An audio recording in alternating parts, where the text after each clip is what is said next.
மத்குருசமாரம்பாம் யதிசேகரமத்யமாம் லக்ஷ்மீவல்லபபர்யந்தாம் வந்தே குருபரம்பராம். ஆழ்வார்கள் வாழி அருளிச் செயல் வாழி தாழ்வாதுமில் குறவர்தாம் வாழி ஏகழ்வாறுமுய்ய அவர்களுரைத்தவைகள்தாம் வாழி செய்யமறை தன்னுடனே சேர்ந்து. மாசி மாதத்திலே புனர்பூச நட்சத்திரத்திலே அவதரித்தவர் குலசேகர ஆழ்வார். அந்த குலசேகர ஆழ்வார் பெரிய சாம்ராஜ்யத்திற்கு அதிபதியாக இருந்த பொழுதும் அவருக்கு அந்த சாம்ராஜ்யத்தினுடைய ஆதிபத்தியத்திலே அவருக்கு ஈடுபாடு இல்லை. திருவரங்கனை போய் சேவிக்க வேண்டும், எப்பொழுதும் அவனை சேவித்துக் கொண்டே இருக்க வேண்டும், அவனுடைய அடியவர்களோடு தாம் கலந்து பழக வேண்டும் என்று அதைத்தான் அந்த அணியரங்கன் திருமுத்தத்து அடியார்தங்கள் இன்பமிகு பெரும் குழுவு கண்டு யானும் இசைந்து உடனே என்று கொலோ இருக்குனாளே என்ன அதையே பாரித்துக் கொண்டிருந்தவர்.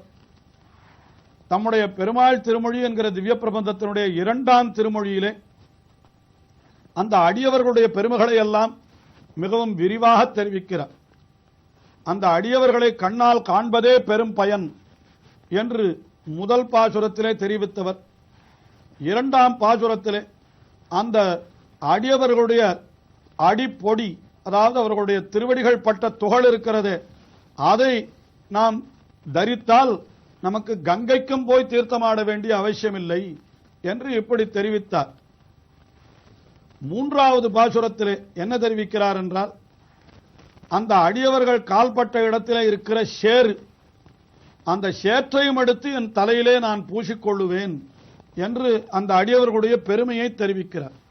ஏரடத்ததுமேனமாய் நிலங்கேண்டதும் முன்னிராமனாய் மாரடத்ததும் மண்ணளந்ததும் சொல்லிப்பாடி கொண்டு பேராறு போல் வரன் கண்ணநேர் கொண்டு அரங்கன் கோயில் திருமுத்தம் சேருதை கொண்டர் தேவடி சடஞ்சேரன் சென்னை கணிவனே. எம்பெருமானுடைய அடியார்கள் அவர்கள் எம்பெருமானுடைய திவ்ய சேஷ்டிதங்கள், அதாவது அவனுடைய திருவிளையாடல்கள் எல்லாவற்றையும் நினைக்கிறார்கள். அதை அனுபவித்துக் கொண்டிருக்கிற காலத்திலே அந்த எம்பெருமானுடைய எளிமையெல்லாம் நினைத்தவாறே அவர்களுடைய கண்ணிலிருந்து கண்ணீர் பெருகுகின்றதாம். அவர்கள் என்ன சரித்திரங்களை சொல்லுகிறார்கள் என்றால், ஏறடர்த்ததும், ஏறு அடர்த்ததும் என்னால் நப்பின்னை பிராட்டிக்காக 7 எருதுகளை அடக்கினான் அல்லவா, அதுதான் ஏறடர்த்ததும். அதற்கு பிறகு பூமி பிராட்டிக்காக ஏனமாய் நிலங்கீண்டதும் என்னால் பூமி பிராட்டிக்காக வராக அவதாரம் எடுத்து இந்த நிலத்தை, அதாவது பூமியை அப்படி கீண்டு எடுத்தானேன், அதை தெரிவித்தார். அதற்கு மேலே முன் இராமனாய் மாரடர்த்ததும் என்னால் ராமாவதாரம் பண்ணின காலத்திலே அவன் ஒரு சீதா பிராட்டிக்காக விரோதிகளாக வந்த ராட்சசர்கள் அத்தனை பேரையும் அழித்தான். அதை தெரிவிக்கிறார். முன் இராமனாய் மாறு, அதாவது இவனுக்கு மாறுபட்டு வந்த எதிரிகள் அவர்களையெல்லாம் அடக்கினான், அவர்களை வதம் பண்ணினான் என்று 3 பிராட்டிமாருக்காக, ராமாவதாரத்திலே பெரிய பிராட்டிக்காக, வராகாவதாரத்திலே பூமி பிராட்டிக்காக, கிருஷ்ணாவதாரத்திலே நீலாதேவியினுடைய அவதாரமான நப்பின்னை பிராட்டிக்காக அவன் செய்த செயல் இது மட்டுமல்ல, மண் அளந்ததும் என பிராட்டிமாருக்கு செய்யக்கூடிய காரியத்தை அடியவனான இந்திரனுக்கும் செய்தான். ஒரு இந்திரனுக்காக தன்னை வாமனனாக யாச்சகனாக ஆக்கி கொண்டு போய் அவன் அப்படி பூமியை அளந்து கொண்டான் அல்லவா. இப்படிப்பட்ட அவனுடைய சரித்திரங்கள் இதையெல்லாம் அடியவர்கள் சொல்லி பாடி என்று சொல்லுகிறார்கள், அப்படியே பாடுகிறார்கள். அப்படி பாடுகின்ற பொழுது அந்த செயலிலே அவர்கள் ஈடுபட்டு விட்டபடியினாலே அவர்களுடைய கண்ணிலிருந்து கண்ணீர் பெருகுகிறதாம். அப்படியே பெரிய பிரவாகமாக கண்ணீர் வருகிறது.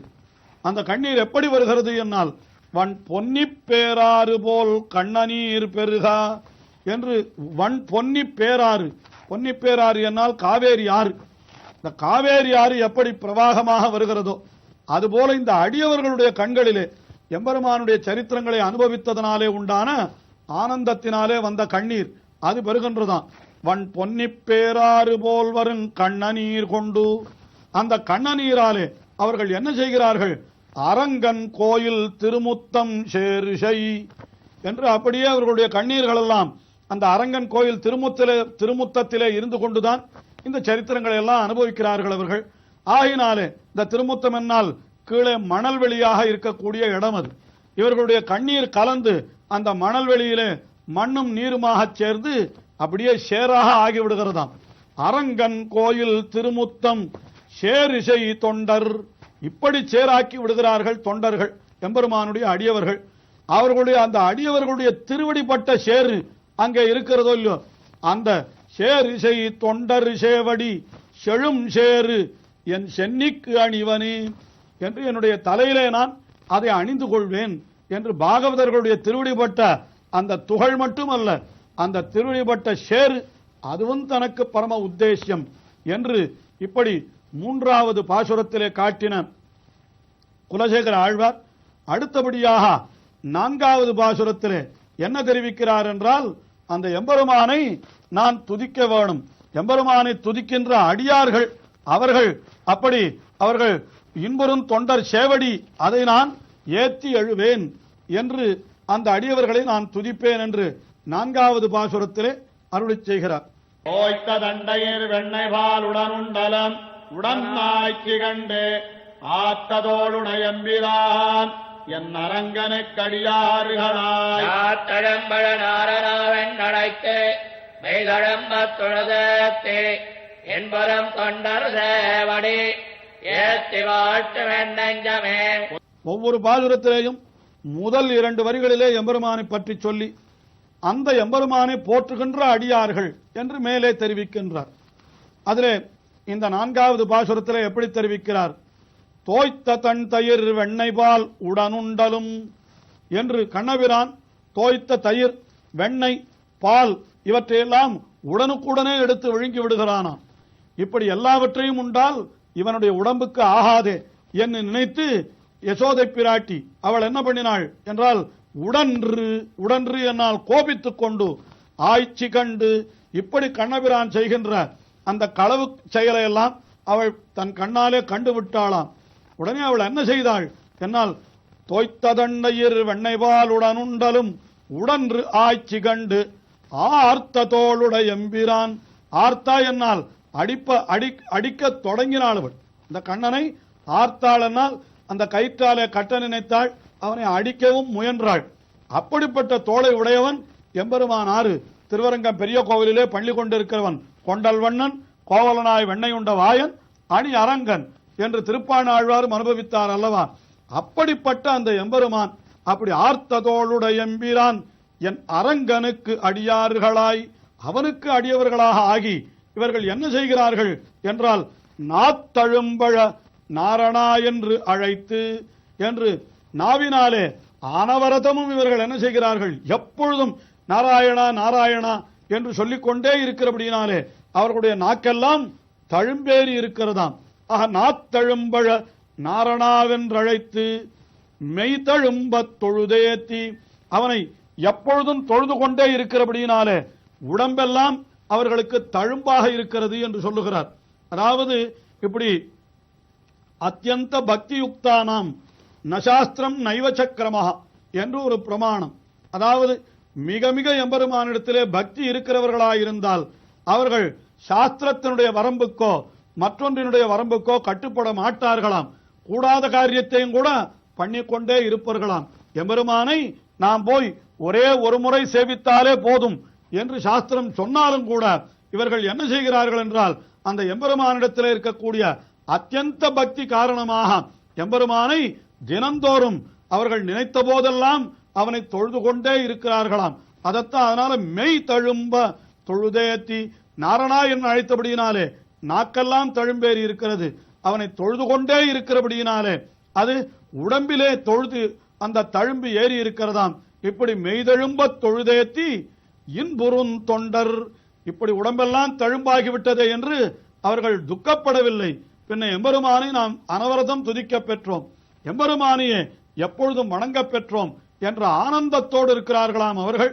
ஆகினால் இன்புறும் தொண்டர் என்று அந்த தொண்டர்களுடைய இன்பத்தையும் தெரிவிக்கிறார். இன்புறும் தொண்டர் சேவடி அப்படிப்பட்ட அந்த தொண்டர்களுடைய திருவடி இருக்கிறதே அதை ஏத்தி வாழ்த்தும் என்று அதை துதித்து வாழ்த்தும் என் நெஞ்சம், என்னுடைய நெஞ்சமானது அந்த அடியவர்களுடைய ஒரு திருவடியையே துதித்து வாழ்த்துகிறது என்று இந்த பாசுரத்திலே தெரிவித்தார். ஆஹா, அந்த அடியவர்களை கண்ணாலே காண வேண்டும், அவர்களுடைய திருவடி துகள்களை தலையிலே வைத்துக் கொள்ள வேண்டும் என்று முதல் பாசுரத்திலே அருளி செய்தவர், முதல் 2 பாசுரங்களிலே அருளி செய்தவர்.